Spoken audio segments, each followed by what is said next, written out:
اچھی طرح سمجھ لیں کہ پاکستان اسلام کے اور کلمے کی بنیاد پر بنایا گیا۔ ہمارے ہاں لوگ کہتے ہیں جی فلانا بندہ مذہب کا کارڈ استعمال کر رہا ہے۔ سن لو، قائد اعظم محمد علی جناح نے پاکستان بنانے کے لیے مذہب کا کارڈ استعمال کیا۔ ابھی آپ نے نعرہ لگایا نا، پاکستان کا مطلب کیا؟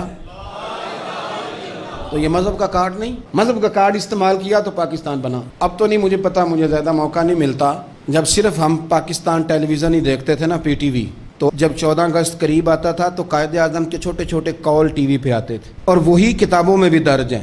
بالکل پاکستان ٹیلی ویژن نے نشر کرتا تھا۔ پشاور یونیورسٹی میں پاکستان بننے سے چند سال پہلے، 2-3 سال پہلے، قائد اعظم کا خطاب ہوا۔ نوجوانوں نے پوچھا، پہلا سوال، بس 2 سوال 2 جواب سن لیں۔ جتنے مصنفین آئے قائد اعظم پہ لکھنے والے، یہ سب نے لکھا ہے۔ طالب علموں نے پوچھا محمد علی جناح سے کہ سر آپ یہ بتلائیے پاکستان کب بنے گا؟ تو قائد اعظم کہنے لگے یہ تو اس دن بن گیا تھا جس دن پہلا ہندو کلمہ پڑھ کے مسلمان ہوا تھا۔ تو بنا ہوا ہے، اب تو صرف ہم نے حد بندی کرنی ہے۔ پاکستان تو بنا ہوا ہے، جس دن پہلے بندے نے کلمہ پڑھا تھا بن گیا تھا۔ اس نے فوراً دوسرا سوال کیا، اس نے کہا یہ بتلائیے دستور، منشور، آئین، پالیسی، فارن پالیسی، خارجہ پالیسی، داخلہ پالیسی، یہ کون سی پاکستان میں آپ نافذ کریں گے؟ تو قائد اعظم کہنے لگے یہ آپ نے عجیب بچوں والا سوال پوچھا ہے، دستور، منشور، پالیسی، خارجہ، داخلہ، اس کا کیا مطلب ہوا؟ کہنے لگے ہم نے کوئی پالیسی نہیں بنانی، پالیسی تو ہمیں مدینے والے رسول نے بنا کے دے دی ہے، ہم نے تو بس وہ نافذ کرنی ہے۔ لیکن یہاں پتہ نہیں لوگ کہاں سو گئے، ان کی زندگی نے وفا نہیں کی، وہ چلے گئے۔ یہاں آج بیوروکریٹ کو خطرہ ہے کہ دین نافذ نہ ہو جائے، تاجر کو خطرہ ہے کہ دین نافذ نہ ہو جائے، اتنی دولتوں کا حساب دینا پڑے گا۔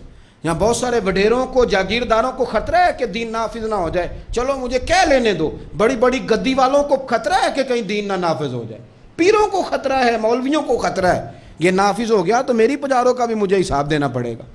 انشراح صدر ہی نہیں، ہم مخلص ہی نہیں اس کاج کے ساتھ۔ میں بڑی کھلے دل کے ساتھ بات کرتا ہوں کہ اگر یہ سارے گدیوں والے بھی جو بہت سارے اسمبلیوں میں بیٹھے ہوتے ہیں اور اپنے اپنے لیڈروں کی تعریفیں کر رہے ہوتے ہیں، تم بزرگوں کی اولاد ہو، تم نے بزرگوں کے نام پر ووٹ لیے، عزتیں پائیں، اور آ کے سیاسی لوگوں کی تعریف کرتے ہو، اس سے آدھی تعریفیں بھی تم مدینے والے رسول کی کرتے تو تمہاری دنیا بھی بن جاتی اور آخرت بھی بن جاتی۔ تم نے پیدائش کہاں کی، کھایا کس کا، اور تم نے نبھایا کس کے ساتھ؟ اس قدر درنگی۔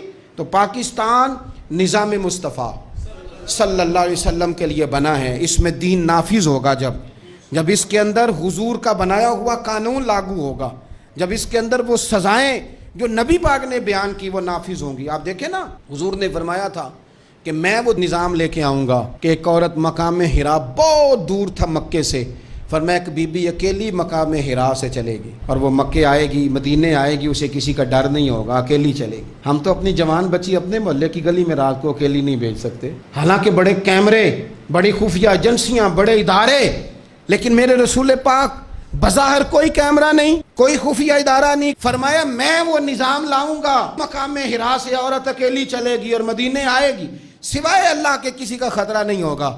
جناب ابو ہریرہ کہتے ہیں میں نے سن لیا تھا، میں منتظر تھا کہ وہ وقت آئے۔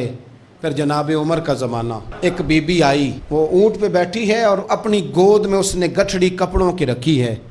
فرماتے ہیں جب مسجد نبی کے باہر اس نے اونٹ بٹھایا، میں نہیں کوئی اور بات کر رہا تھا، پوچھا کہاں سے آئی ہو؟ کہنے لگی مقام حرا سے۔ اکیلی آئی ہو کہ کوئی ساتھ تھا؟ کہنے لگی اکیلی تھی۔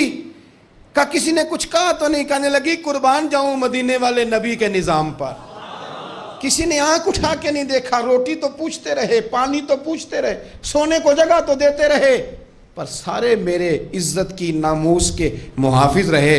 حضرت ابو ہریرہ کہتے ہیں بی بی اس بندے سے باتیں کر رہی تھی، میری آنکھیں چھم چھم آنسو بہا رہی تھیں، اور میرے زبان سے بار بار نکل رہا تھا اللہم صلی علی محمد وعلی آل محمد صلی اللہ علیہ۔ اور صاحبو یاد رکھو، ابھی تک برادری کا سسٹم ہے، ابھی تک اونچ نیچ ہے، ابھی تک لوگ کہتے ہیں یہ فلانی برادری تو یہ فلانی برادری۔